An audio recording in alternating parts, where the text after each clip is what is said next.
Hello, my name is Keandra Foster, and I'm here to convince you guys on why police reform is highly needed in law enforcement. Have you ever watched the news about a police officer using excessive force on citizens? How many times have you watched the news to hear a police officer killing an unarmed black man? Many police officers have been abusing their authority to commit various crimes. Today, I will provide reliable information on police brutality and police shootings. I will address three main points: police brutality, police shootings, and its solutions. Let's begin by first discussing police brutality. According to Katie Najibaden from Smithsonian.com, police brutality in the U.S. has its long, painful history. Police brutality began when the first American police department was established in Boston, Massachusetts back in 1838. It first targeted European immigrants until African Americans began moving to northern cities to escape the Jim Crow laws. Blacks soon became the target of police brutality. In 1929, Illinois Association for Criminals stated that 30% of blacks were victims of police brutality, although they made up 5% of the population. The National Commission on Law Observance, founded by President Herbert Hoover back in 1929, brought police brutality to light. During the Civil Rights era, police brutality escalated towards peaceful protesters by using aggressive tactics.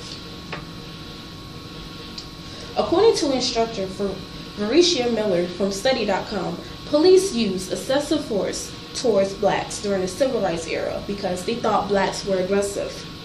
Southern cities during the 1960s were filled with police brutality.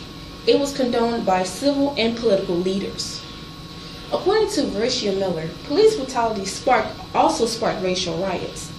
The Watts riot of 1965 happened after Marquette Fry, an African-American man, was arrested while driving while intoxicated.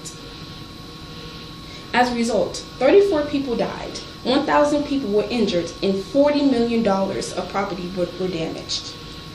According to History.com, the Detroit riot in 1967 was one of the bloodiest riots in history, and also due to police brutality. It happened after 82 African Americans were arrested after the police raided an illicit after-hour club. 43 people were killed, 342 people were injured.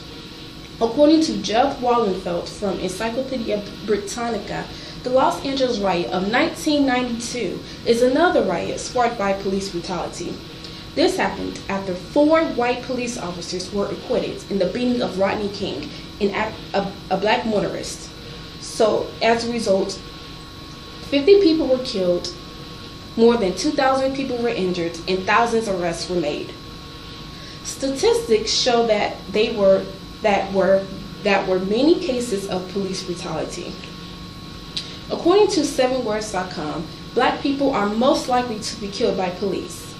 Black people are 3 times more likely to be killed by police than white people.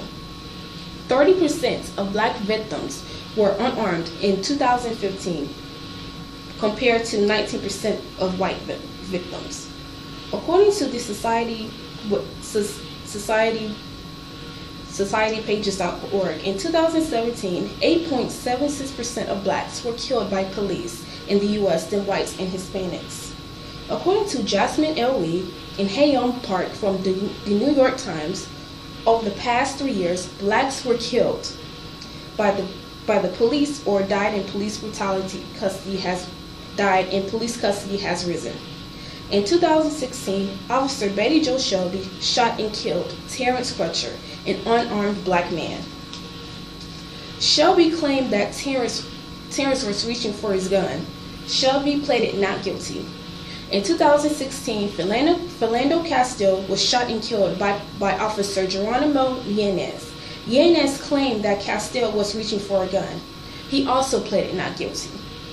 In 2016, the family of Tamir Rice was awarded $6 million. Rice was only 12 years old when Officer Timothy Lohan was shot and killed him for allegedly playing with a toy gun at a park. Officer Lohan was never charged. You have just heard the stories of unarmed black men being shot. Lastly, we are going to talk about the solutions. Police reforming. After thousands of cases of police brutality and police shootings, many Americans should fully support the need of police reform. According to 7lastwords.com, there have been several organizations that has taken action in police reforming. One of them is Campaign Zero. It is a police reforming campaign associated with Black Lives Matter. It was launched on August 21st, 2015. It consists of 10 proposals that are aimed to reduce police violence.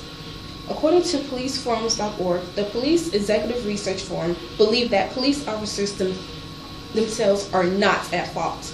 However, it's the training that they received. It has created 30 guiding principles on how to use force. It has been broken down into categories such as police training, police tactics, and information exchange. There are several solutions to end police brutality. One of them is anti-racism training. According to S.E. Smith from CARE for Care to Cause, police officers should be training on how to interact with non-white citizens. 2 is de-escalating training. How to escalate situations when dealing with mentally ill people who are experiencing symptoms. It is mostly common in law enforcement. Officers are trained to use force as a last resort and use it in moderation. S.E. Smith stated that officers in the U.S. have dangerous numbers of military weapons. The third one is demilitarization. Military force should not be used on a local level, but only for emergencies. Law enforcement should do more. Also, last but not least, community policing. Law enforcement should do more community policing. Community policing help officers build a connection with the people in the neighborhood. It is one of the best solutions. This will also help create a safer environment and encourage a friendly, safe community for everyone. Police brutality. In conclusion, police brutality and police shootings are one of the biggest issues in America. Police reform is highly needed, and I encourage you all to attend meetings with the police. Let's all end police brutality. Thank you.